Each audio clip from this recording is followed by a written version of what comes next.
Arresti domiciliari per l'ex presidente della regione Salvatore Cuffaro nell'ambito dell'inchiesta corruzione e appalti, nessun provvedimento per l'onorevole Saverio Romano di Noi Moderati e per l'onorevole Carmelo Pace, capogruppo della DC all'ARS. Respinta la mozione di sfiducia al presidente della regione Schifani, 41 voti contrari, 21 favorevoli. Rinvio a giudizio per il presidente dell'ARS Galvagno, indagato per l'inchiesta su presunte irregolarità nell'elargizione di fondi pubblici. Presentato oggi presso il Comando Provinciale dei Carabinieri il concerto della banda militare che si terrà l'8 dicembre al Teatro Pirandello. Oggi giornata internazionale delle persone con disabilità. L'Archivio di Stato ha organizzato un evento dal tema Carte senza barriere. Alla Villa Romana di Realmonte, grazie ai nuovi scavi, emerge una struttura termale. Continua a Palermo il convegno di studi pirandelliani, presentato ieri il libro di Pascal Schembri, Figli adottivi. C'è anche un agrigentino nell'inchiesta su una presunte frode sulla formazione finanziata dal Parlamento europeo, controlli dei carabinieri di Cammarata su spaccio droga, rissa di immigrati al centro commerciale di Villa Seta, picchia la moglie a sciacca, l'intervento dei carabinieri.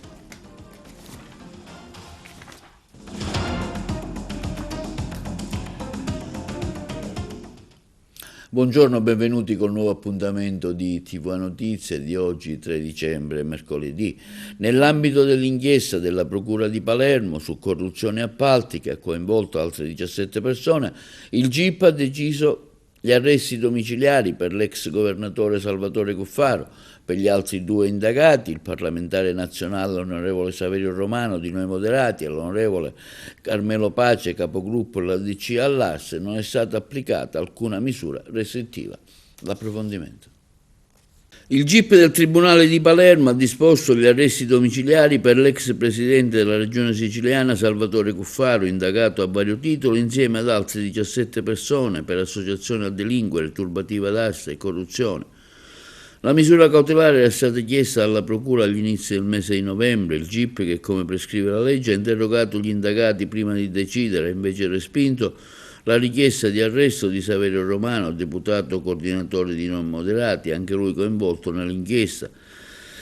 Il GIP Carmen Sallusto ha disposto gli arresti domiciliari per Toto Cuffaro nell'ambito dell'inchiesta della Procura palermitana su corruzione nell'ambito di gare, nomine e appalti. Non ha disposto l'obbligo del braccialetto elettronico perché non emergono particolari esigenze tali da imporre il costante monitoraggio, ma ha disposto il totale divieto di comunicazione così da escludere qualsiasi possibilità di mantenere contatti con altri indagati o con terzi appartenenti alla pubblica amministrazione o all'imprenditoria.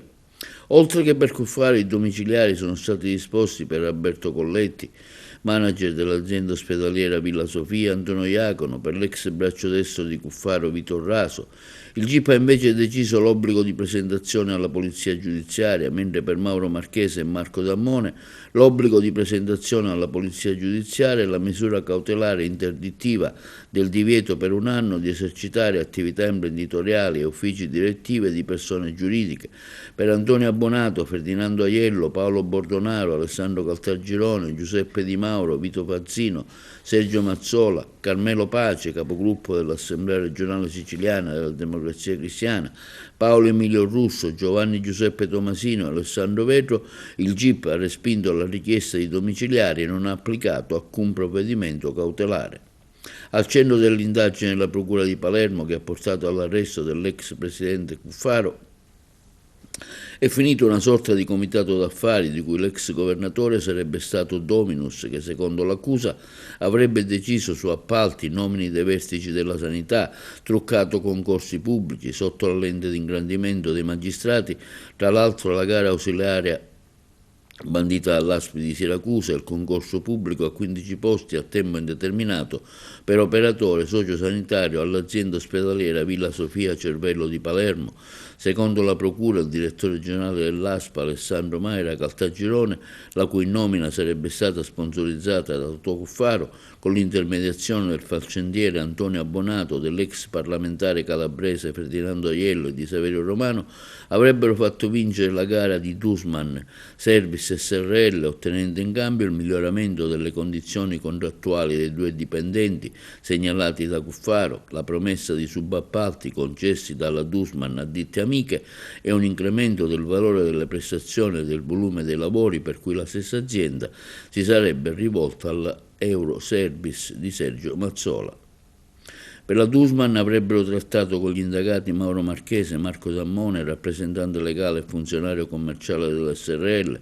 Mazzola era stato presentato loro come un amico personale da Saverio Romano. Per il PM sarebbe stato possibile pilotare la gara grazie alla complicità dei componenti e alla commissione aggiudicatrice e a Giuseppe Di Mauro, pubblico ufficiale responsabile unico del procedimento. Il GIP ha ritenuto sussistenti le esigenze cautelari, pur riqualificando la contestazione da corruzione a traffico di influenze solo per Cuffaro, a cui sono stati notificati i domiciliari.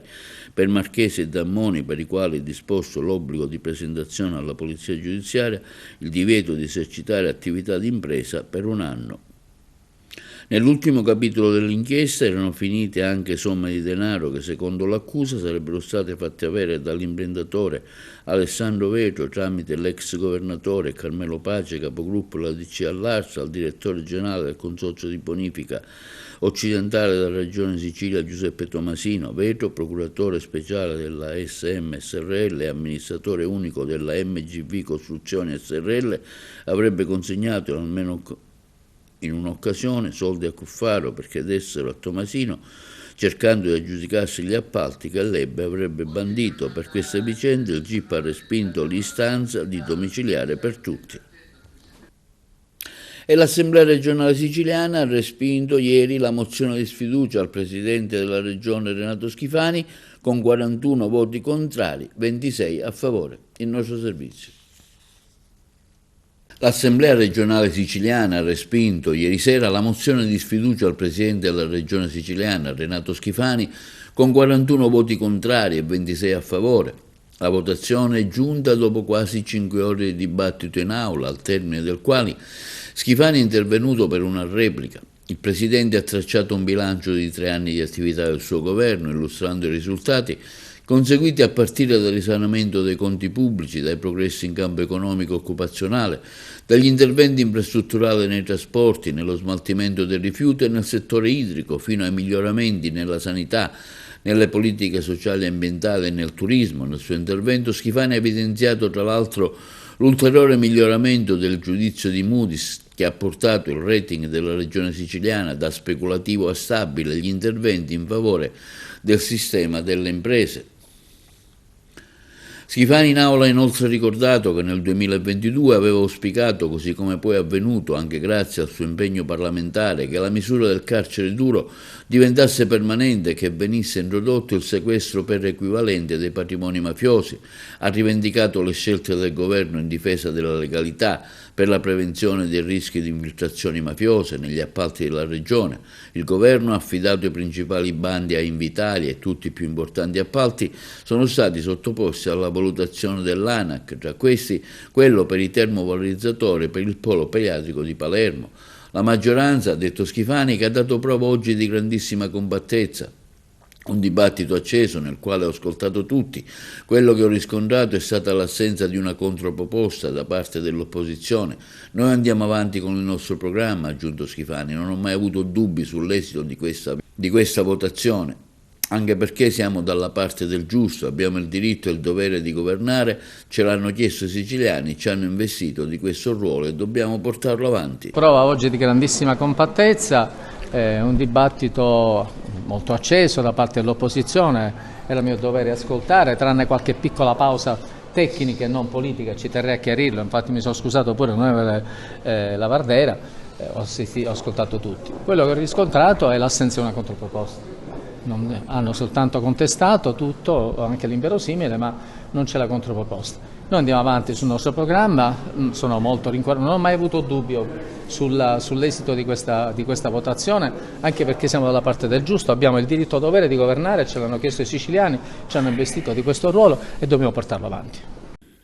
E sentiamo adesso l'onorevole Mario Giambona del PD sulle ragioni della mozione di sfiducia.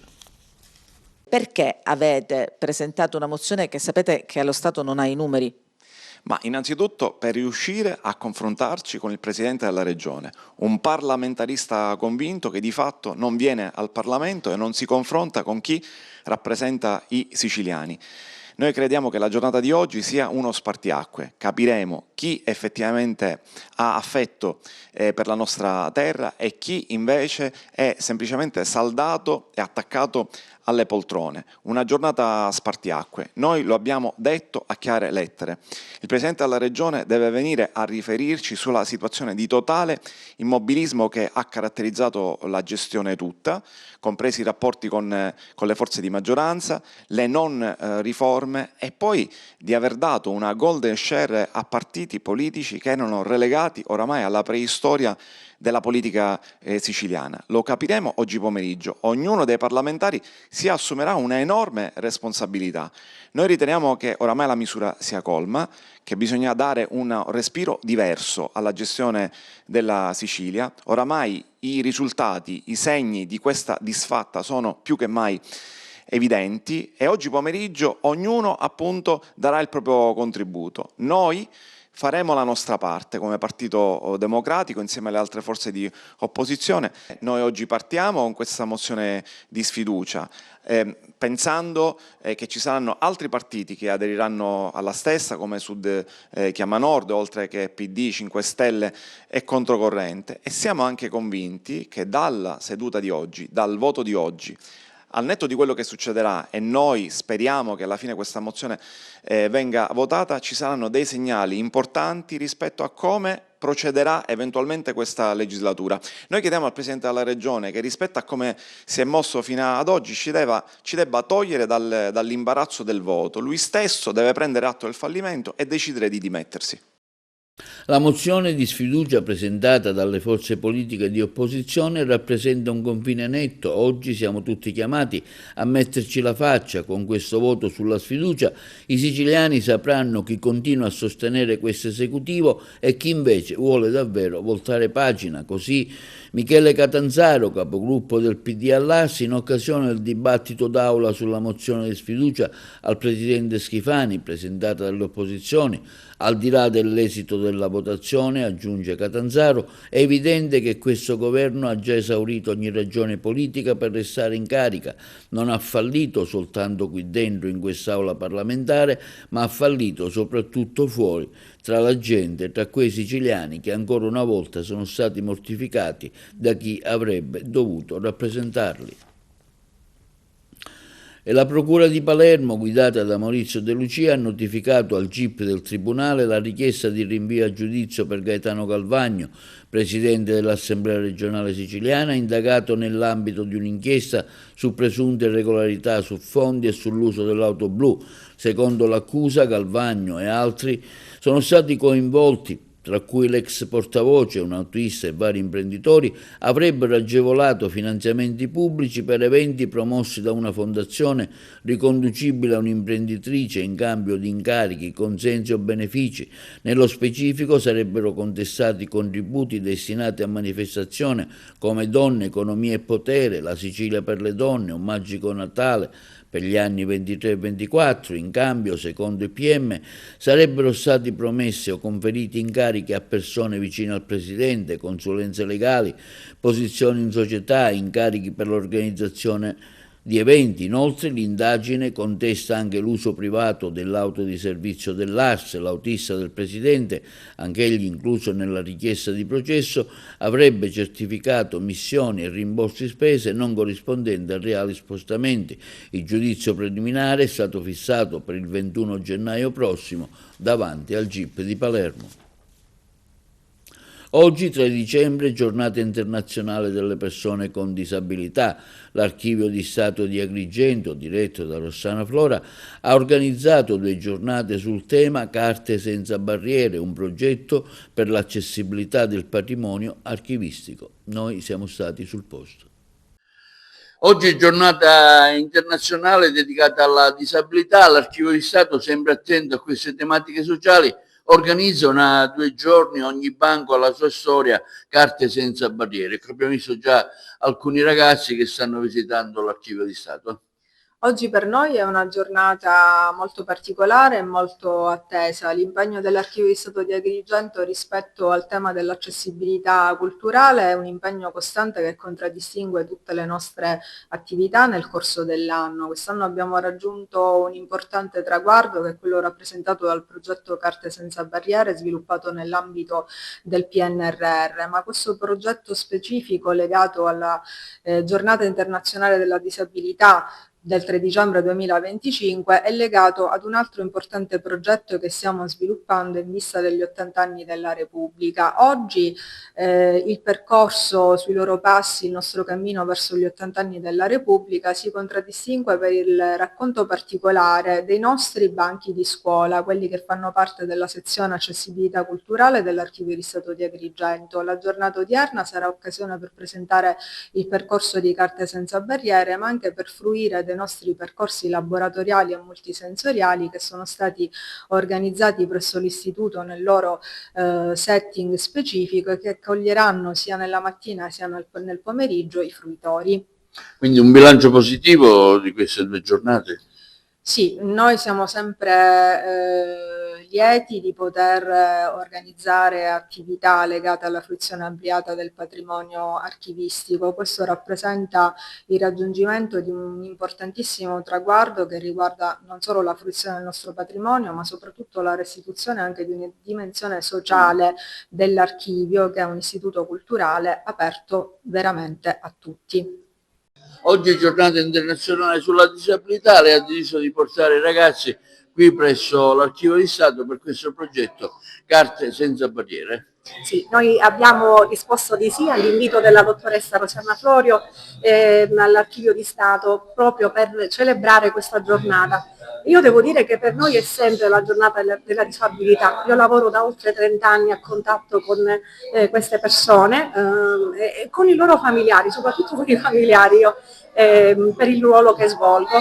E per noi è sempre una giornata, ogni giorno è un giorno per impegnarci, per creare benessere per i nostri ragazzi. Li chiamiamo sempre ragazzi perché sì, per noi sono sempre dei fanciulli, dei ragazzi.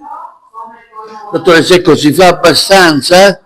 Sì, io credo di sì. Ognuno di noi, ci sono delle persone che sono state proprio scelte ad hoc, per esempio specialmente gli educatori che stanno a contatto continuo con i nostri ragazzi e il fatto di essere venuti qua a vedere i laboratori che la dottoressa appunto ci vuole fare conoscere ci aiuterà sicuramente da domani a fare ancora meglio, ancora di più. È lunedì 8 dicembre alle ore 20 presso il Teatro Pirandello di Agrigento la banda musicale dell'Arma dei Carabinieri terrà un concerto organizzato dal Comando Provinciale dei Carabinieri in collaborazione con il Parco Archeologico della Valle dei Templi e la Fondazione Teatro Pirandello. La banda, diretta dal maestro Martinelli, sarà presente con 72 orchestrali musicisti selezionati che si sono esibiti in teatri di tutto il mondo. Stamani siamo stati alla conferenza stampa del Comando dei Carabinieri. 8 dicembre la banda dei Carabinieri sarà al Teatro Pirandello? Sì, uno splendido evento nato grazie alla collaborazione con il Parco della Valle dei Templi e la Fondazione Teatro Pirandello. Consentirà quindi l'esibizione della banda, che è l'eccellenza musicale della nostra istituzione. Verranno eseguiti brani classici, brani della musica più moderna, per attrarre un pubblico quanto più variegato possibile. Sarà possibile un accesso gratuito con prenotazione presso il botteghino della Valle dei Templi o sul sito della Fondazione Teatro Pirandello. Sarà un'occasione per vivere un momento di musica, un momento di cultura, ma anche per rinsaldare il legame tra l'Arma dei Carabinieri e la comunità di Agrigento. Direttore, ecco, diciamo a conclusione di quest'anno Capitale della Cultura anche la banda musicale dei Carabinieri che voi sostenete qui al Teatro Pirandello. Sì, un'attività culturale importante, cioè avere l'onore di assistere alla banda dell'Arma dei Carabinieri è un onore, un privilegio ed è un'attività culturale importante. Si fa al Teatro Pirandello, alla massima istituzione in città. Siamo felici di sostenerle, e siamo felici di chiudere, diciamo, un anno che dal nostro punto di vista è stato denso di appuntamenti, e questa sarà sicuramente una delle stelle più brillanti dell'intero anno Agrigento Capitale della Cultura. Quindi un anno positivo secondo lei?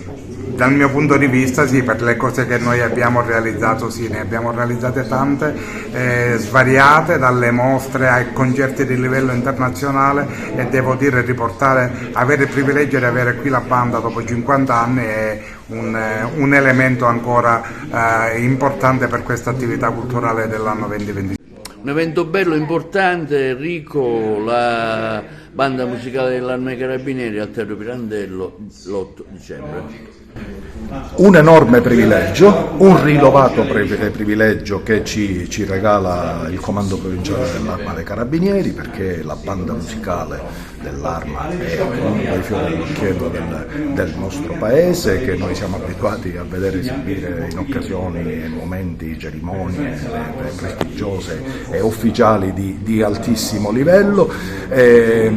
Dicevo che non potevamo chiedere al Comando Provinciale dell'Arma dei Carabinieri un regalo più prestigioso di questo, in coincidenza con Agrigento Capitale della Cultura, perché questo è davvero un evento di grandissimo livello che verrà offerto alla città, che quindi potrà prenotarsi sul nostro sito o fisicamente presso il nostro botteghino per godersi questo evento eccezionale. E la villa romana di Durruele a Realmonte continua a riservare straordinarie sorprese da un punto di vista archeologico. La struttura, costruita sul mare, è conosciuta anche come villa di Publio Amnio. Infatti si è rivelata essere molto più ampia e ricca di quanto finora noto. Dai nuovi scavi emerge una struttura termale. Le interviste ad Alessio Toscano, Daniele Malfitana e Roberto Sciarratta, direttore del parco. Abbiamo realizzato un ampio saggio di 15 metri per 5, all'interno del quale abbiamo individuato una nuova struttura termale che ci consente di comprendere, a monte dell'area già nota, che ci consente di comprendere che lo sviluppo di questo complesso è molto più ampio di quanto si credesse.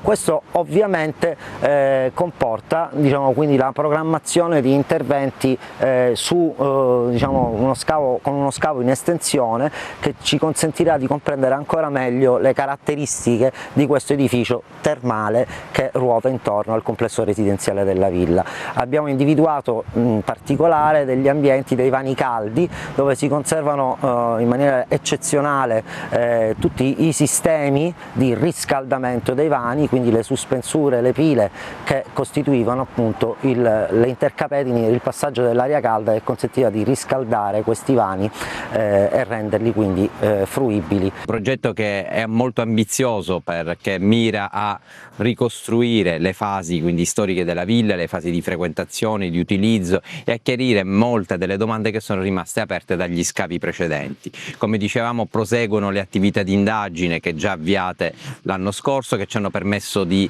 delineare una storia della villa molto più complessa di quella che già gli scavi degli anni 80 del secolo scorso avevano delineato, con fasi di frequentazioni, riprese, riutilizzi, quindi fino in età tardoantica, che erano poi in realtà rimasti un po' all'oscuro nelle indagini precedenti.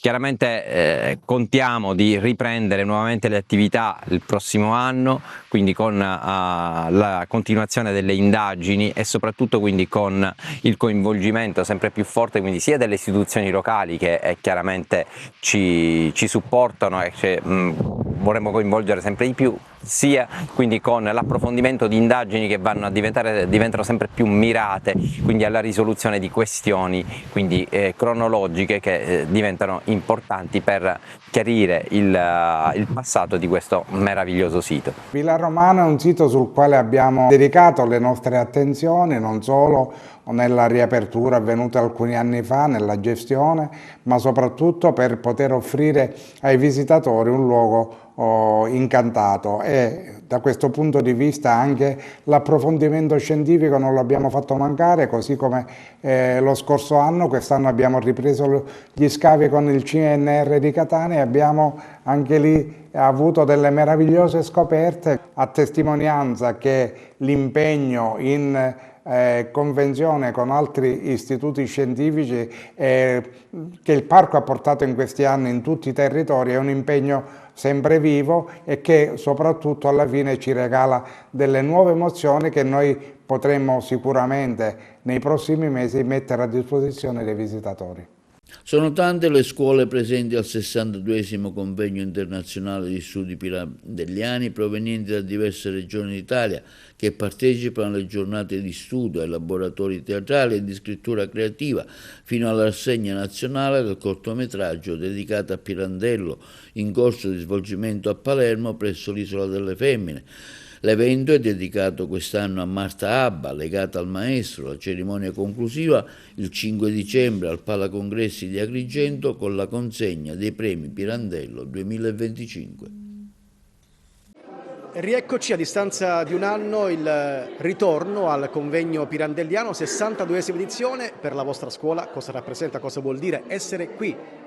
Vuol dire approfondire e conoscere il dialogo, la tensione che si è sviluppata dal carteggio Pirandello Marta Abba in questi anni su cui il convegno focalizza la loro collaborazione, una collaborazione che è dialogo, è tensione e che attraverso la scrittura ma anche la vita rende l'esperienza più intensa e più complessa, che è stata la loro nella stagione teatrale 25-28 e anche per noi che approfondiamo tematiche moderne, attuali, che stimolano i ragazzi a pensare, a scrivere.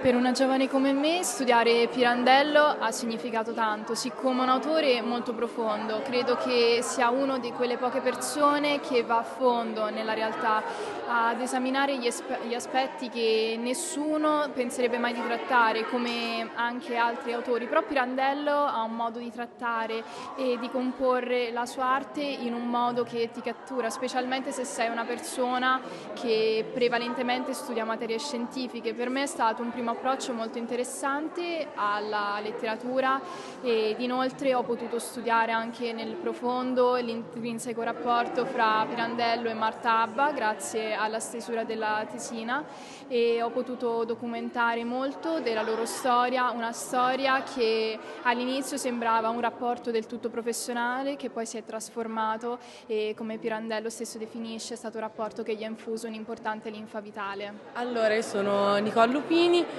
e io insieme a tutto il gruppo che si è occupato del cortometraggio ci siamo occupati sia della rielaborazione effettiva insieme all'aiuto dei docenti e delle persone competenti che ci hanno affiancato alla rielaborazione di un paio di opere di Pirandello, ovviamente in relazione ai suoi trascorsi con Marta Abba, quindi per il tema del convegno di quest'anno, sia anche proprio della realizzazione del cortometraggio in sé per sé, quindi delle battute, della sceneggiatura, della proprio messa, della presa in gioco del cortometraggio in sé per sé. E questa occasione, comunque questo convegno, è un'occasione molto importante, è proprio è un'occasione che a parer personale non bisognerebbe perdere, poiché sì, è vero, a scuola noi studiamo effettivamente Pirandello e le sue opere, ma partecipare a questo convegno permette proprio di ampliare la nostra visione, le nostre conoscenze, il nostro modo di capire e di interpretare effettivamente il pensiero del Pirandello, ecco. Allora, per noi è una grandissima opportunità, noi sono veramente decenni che partecipiamo come scuola a questo progetto, è un qualcosa a cui la nostra scuola tiene tanto, soprattutto abbiamo cercato di rivalutarlo diciamo all'indomani del Covid, perché c'è stato un periodo in cui la scuola non è riuscita più a partecipare, invece negli ultimi anni siamo riusciti a far rinascere questo progetto come progetto interno alla nostra scuola e quindi sono molto soddisfatta del fatto che sempre più ragazzi ragazzi del nostro liceo, anche piccoli, quindi anche a ragazzi che sono lontani magari dallo studio di un autore come Pirandello, si appassionino ogni anno e ogni anno trovano qualcosa su cui lavorare, qualcosa per cui in effetti vale la pena poi essere qui ogni anno.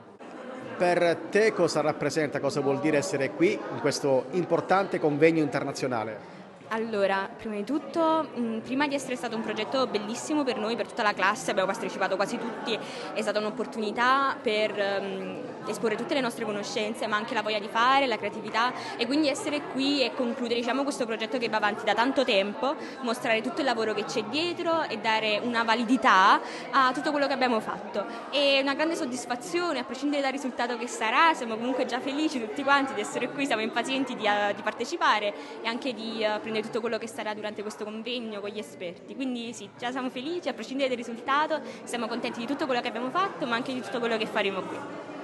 Per una ragazza giovane come te cosa rappresenta Pirandello? Allora, io è stato il primo anno, diciamo, che l'ho studiato veramente, perché a scuola ancora non l'abbiamo fatto come programma, però conoscendolo è un autore sicuramente molto moderno, nonostante sia di un po' di tempo fa, ci siamo ritrovate tantissimo all'interno delle sue opere, avendo scritto sia fatto un cortometraggio, sia fatto una tesina, non solo sono stata in contatto con quello che era il passato, ma l'ho anche, diciamo, modernizzato ai giorni nostri ed è stato molto facile, quindi per me è stata una rappresentazione di tutto quello che sento dentro e tutto quello che è l'attualità, quindi per me è stata una figura molto importante.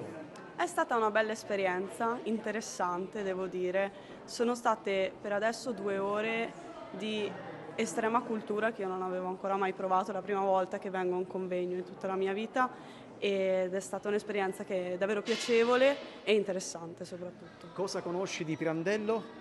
Che autore è? Cosa rappresenta per te? È un autore che da sempre mi ha affascinato, sia per la sua idea di follia, che è molto vicina anche alla mia, sia per la sua conoscenza poliedrica di tutta la cultura che potremmo dire, quindi sia dall'aspetto politico, che dall'aspetto personale, che dall'aspetto anche romantico amoroso, come lo vediamo con la Abba. Allora sì, anche per me è la prima volta e devo dire che queste prime 2 ore si sono rivelate sempre molto interessanti e soprattutto stimolanti. Sono una grande appassionata di letteratura, soprattutto anche in questo caso di Pirandello. Durante l'estate ho avuto la fortuna di poter partecipare a un'attività di scrittura e comporre quindi una tesina in gruppo e ho avuto l'opportunità quindi di approfondire la figura di Pirandello, il suo rapporto molto complesso e sfaccettato con Marta Abba e fino ad allora non conoscevo questa figura femminile molto carismatica e quindi mi ha appassionato e mi ha colpito molto. Gli interventi dei professori sono stati molto mirati e approfonditi e hanno saputo rispondere in maniera molto semplice ma anche approfondita alle diverse domande poste dagli studenti e quindi sì, molto piacevole come esperienza. Linea alla regia per la pubblicità. È presentato ieri presso l'Aula Giglia del Libero Consorzio di Agrigento il libro dello scrittore italo-francese Pascal Schembri, Figli adottivi, organizzato dalla Società Dante Alighieri di Agrigento. Le interviste. Pascal, parliamo di questo libro, di questa presentazione qui ad Agrigento. Sì, grazie, io sono molto soddisfatto di questa presentazione alla Sala Consiliare della provincia e ringrazio Sua Eccellenza il Prefetto, i relatori, il professore Enzo Iatti, Diego Guadagnino, Enzo Sardo e soprattutto la splendida Margherita Trupiano e la dottoressa Enza Ierna.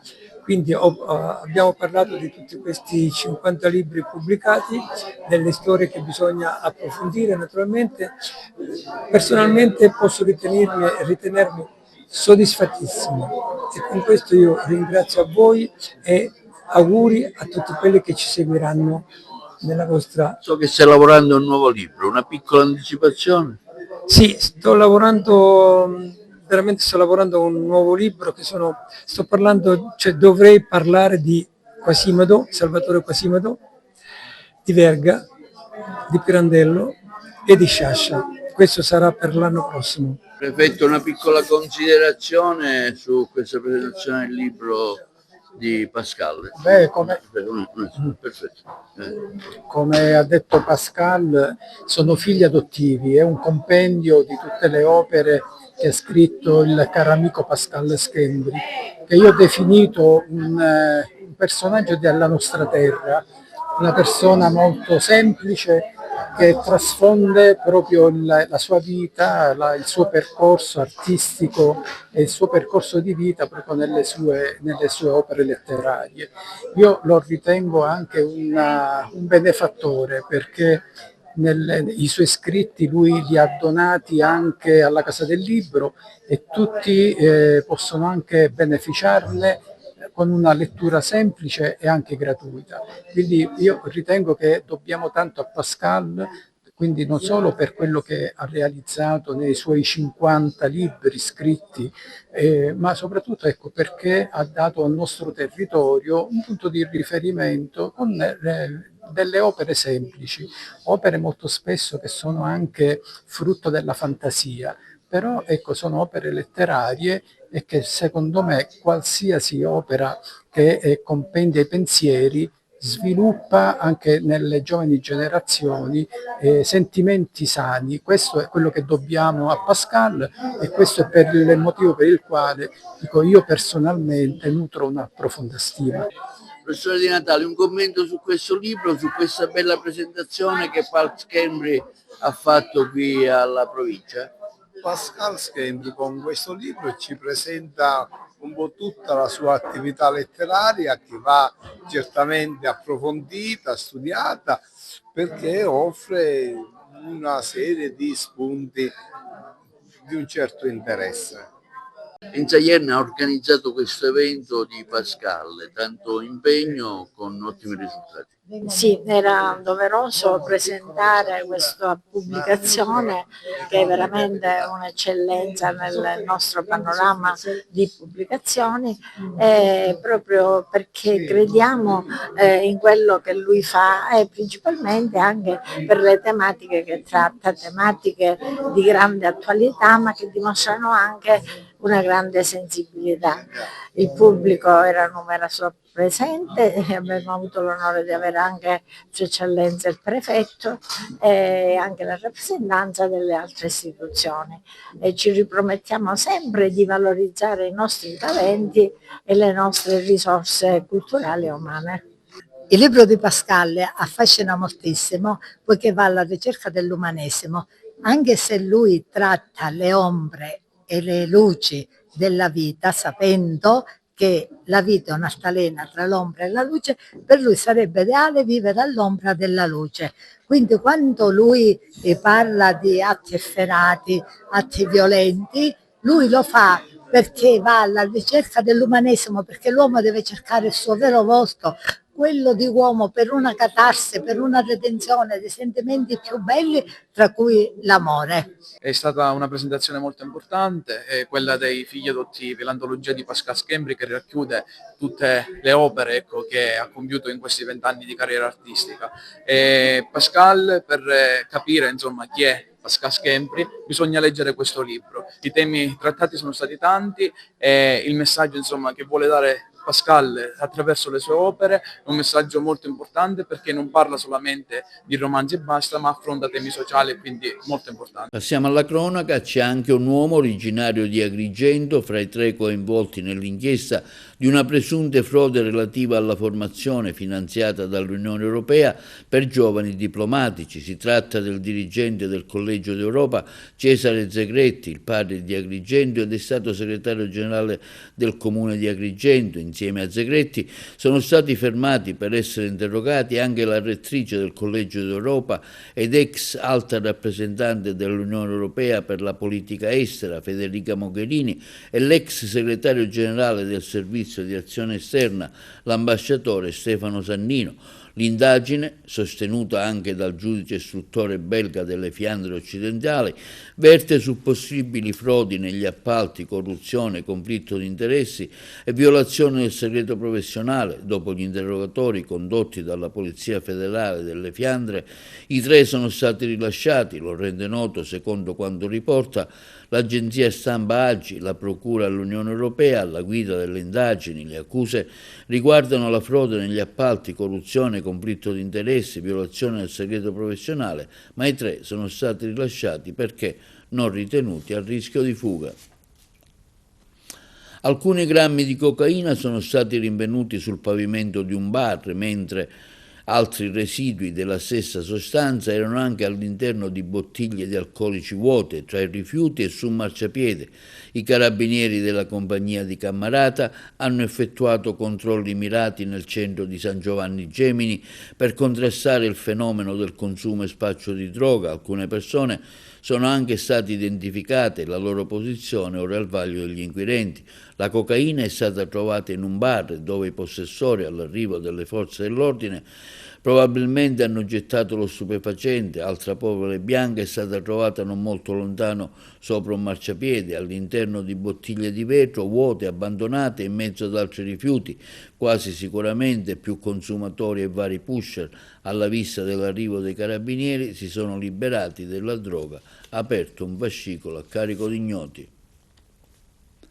Si sono affrontati nel parcheggio di un supermercato nel quartiere commerciale del villaggio Mosè, per motivi ancora da chiarire, protagonisti della vicenda, 4 immigrati, tutti ospiti di una struttura della città, che si sono affrontati con calci, pugni, addirittura con l'uso di sprang. Il bilancio è stato di 2 feriti, entrambi sono stati trasportati all'ospedale San Giovanni di Dio per le cure necessarie. A lanciare l'allarme sono stati alcuni passanti. Sul posto sono intervenuti poliziotti e carabinieri, oltre al personale sanitario, al via le indagini per ricostruire quanto accaduto.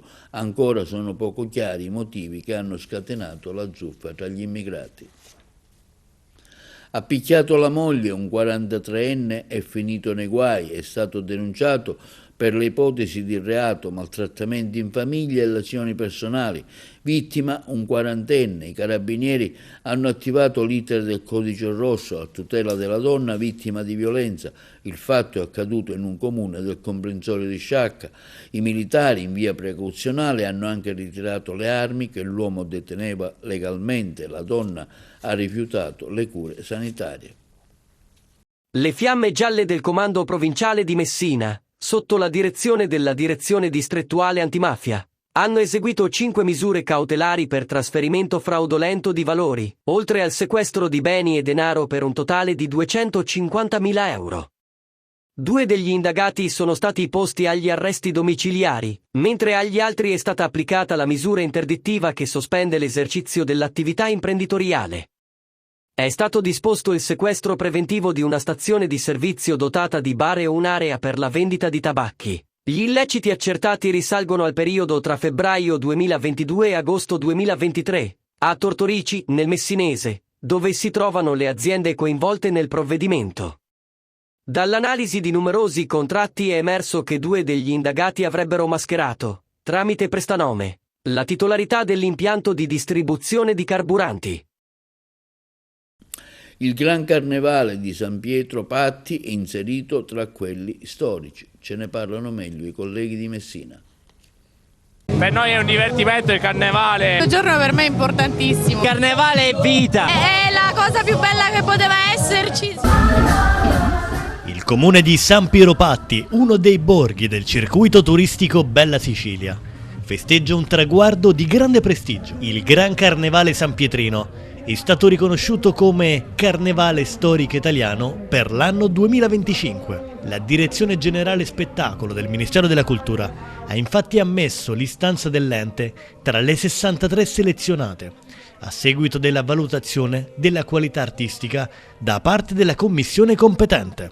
Grazie a questo importante riconoscimento, al Comune è stato assegnato un contributo di 13.439 euro, proveniente dal Fondo Unico per lo Spettacolo, destinato a tutela e alla valorizzazione dei carnevali storici italiani. La somma rappresenta un rimborso delle spese sostenute per l'organizzazione della manifestazione. Negli ultimi anni l'amministrazione comunale, guidata dal sindaco Cinzia Marchello, ha portato avanti un lavoro costante per recuperare, proteggere e valorizzare l'identità più autentica del Carnevale Sanpietrino, ponendo al centro la figura del mascararo, con il suo mantello scuro, il cappuccio, il bastone e l'immancabile vaso da notte colmo di maccheroni. Un mascararo incarna ancora oggi l'essenza più genuina di una festa che vive grazie alla trasmissione di saperi, riti e tradizioni familiari tramandati di generazione in generazione. Accanto a lui rimane centrale anche il Carnevalone, che ogni anno anima il sabato successivo alle ceneri e contribuisce a rendere unico il Carnevale di San Piero Patti nel panorama regionale. Dare al nostro Carnevale un risalto nazionale è stato un obiettivo sin dall'inizio del nostro mandato, afferma il sindaco Cinzia Marchello, e questo riconoscimento ci riempie di orgoglio. È un risultato che appartiene ai carristi, veri maestri d'arte capaci di realizzare opere straordinarie, e a tutti i cittadini che con passione e partecipazione rendono viva una tradizione che ci identifica e ci unisce. La notizia arriva mentre siamo nel pieno dell'organizzazione della prossima edizione, che si preannuncia particolarmente entusiasmante. Abbiamo sempre lavorato per valorizzare l'impegno di chi costruisce, di chi si veste, di chi dedica mesi alla creatività, offrendo loro il palcoscenico che meritano. Questo riconoscimento, dichiara il vice sindaco Gianluca Di Bella, non è solo un premio alla bellezza del nostro carnevale, ma un incentivo potentissimo per tutta la comunità. Da anni lavoriamo per far crescere questa festa, trasformandola non solo in un evento di divertimento, ma in un momento di identità collettiva, in cui ognuno ritrova un pezzo della propria storia. Il contributo ministeriale ci permetterà di ampliare la visibilità del nostro carnevale, migliorare l'organizzazione e sostenere ancora di più chi ogni anno mette tempo, talento e sacrificio nella creazione dei carri e delle maschere.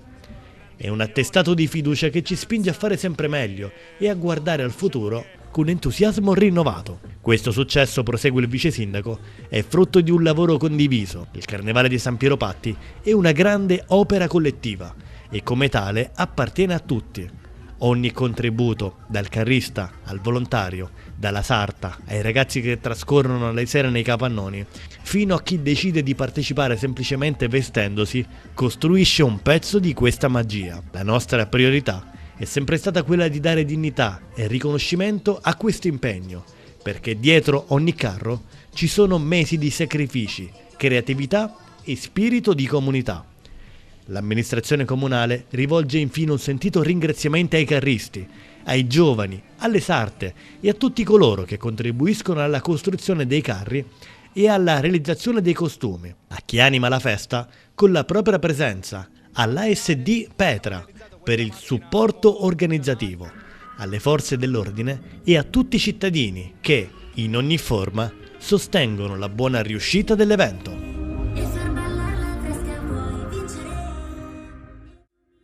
Bene, questo è tutto per l'edizione odierna di TV Notizie. Vi ricordiamo che i nostri programmi si possono vedere in tutta Italia sul canale 268 per chi ha le Smart TV, in streaming sul sito www.televideoagrigento.tv, il telegiornale sul canale 93 di Via Sicilia alle 15 alle 20 con replica la mattina alle 9. Inoltre i nostri servizi si possono visionare sul canale YouTube di TVA Televideo Agrigento. E questo è tutto per oggi e vi auguriamo una buona serata.